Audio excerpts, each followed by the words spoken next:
A close-up look at sex, drugs and murder in dancehall. Teach them! Always make sure the message reach them! The art form of dancehall often chronicles in scathing terms the violence and feats of sexual gratification that run like a fault line throughout the Jamaican society. The genre itself, by its very nature, creates a paradoxical set of issues that can bolster a dancehall artist's career and enrich his pockets, even while putting that said artist's life and career in mortal danger. Several Jamaican musical artists have attracted controversy and a litany of legal troubles over the last 2 decades, leading to the questions: why are Jamaican celebrities such poor role models? Are they drinking their own Kool-Aid and tricking themselves into believing that they are untouchable? Or are they trapped in the prison of their own lifestyles and often unrealistic expectations of the public? I believe it has to do with more than one thing.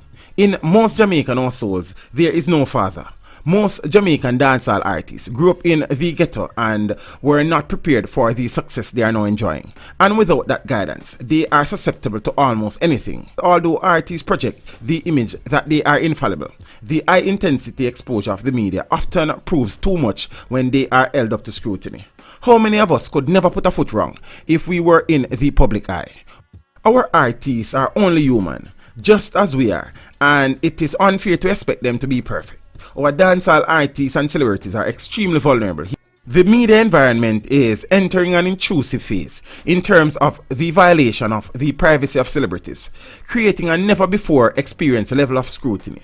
Not many people know that when FDR, former US President Franklin D. Roosevelt, died, he did so with his sweetheart, or that Albert Einstein was a womanizer. But today, the maw of the media is so big with the 24-hour news cycles that the media takes advantage of celebrities. Our celebrities and well-known personalities of earlier times had their scandals and issues, but these were allowed to remedy themselves, but not anymore. A major Achilles heel of local artists is the fact that many operate without managers or a cadre of trained professionals to create a buffer between themselves and danger of varying kinds. Further, most artists nowadays have no manager.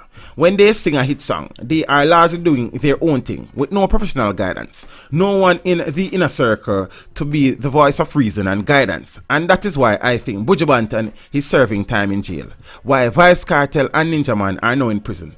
And people say these are smart guys, so if they are so smart, how did they end up in jail? When Buju Banton had Donovan Jermaine as his manager, he never had certain issues.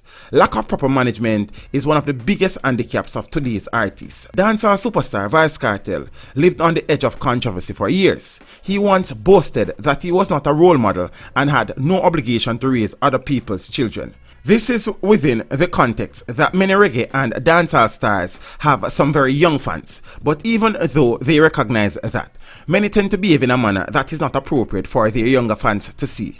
So, are many of the legal problems and scandals that artists face today self-inflicted? Are the problems largely based on the fact that even though they have wealth, they have a little chance of generating any sort of genuine upward social mobility despite their new money because of their original poor social class? You must remember that these artists come from high-risk environments and they are still in contact with elements who are dangerous to be around. Most are inner city youths who end up trusting people they should not. Money does not change your social position. The elites still see them as poor men with money. Even though the entertainers' income far outstrip theirs, they just don't see them as their equals. The current media environment rewards bad behavior until artists get caught in a spiral of sex, drugs, and risky behavior generally, until it is too late for them to escape the whirling black hole that is threatening to devour their reputations, newfound wealth, and their actual lives. Social media is a huge factor in promoting risky behavior. They do it for the likes and the fame, and social media makes the artists themselves stupid and lazy.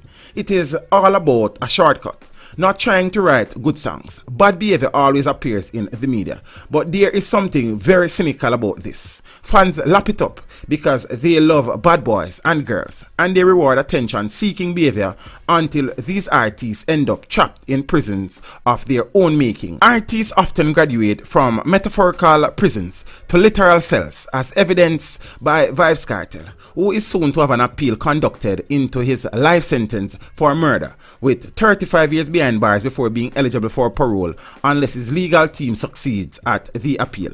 Another dancehall star, Ninja Man, is similarly serving a life sentence for murder, while another dancehall standout, Zebra, is serving 30 years for rape and buggery.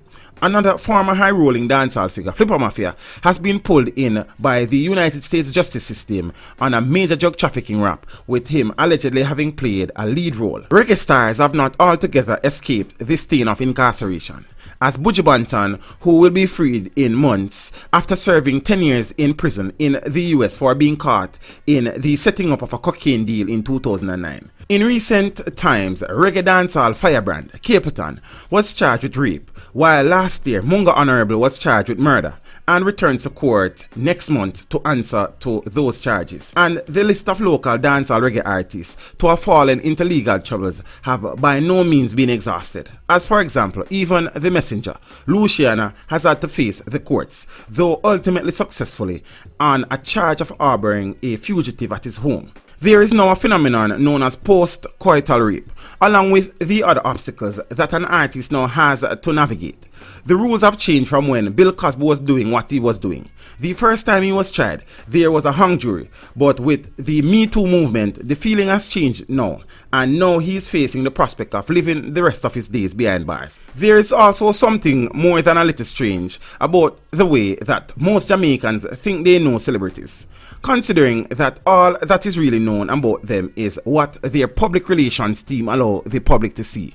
Are they anything like their image implies? Or do we project our own perspectives of what we want them to be like? It matters not. There is a difference between their public persona and their private lives.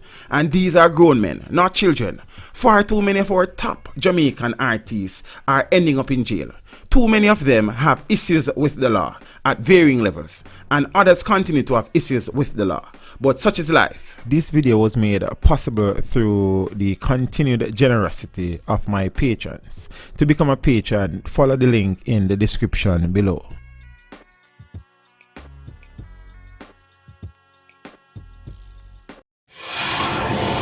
Teach them! Hey, yo, hello! Send the message and make it reach them. It's Teach Them, right here, Warlord representing. Thank you for watching. Please leave a comment below. Remember to like and share the video. Don't forget to subscribe for more awesome content. Follow me on social media and check out the suggested videos on screen. This is Teach saying, until next time, walk good, my friends.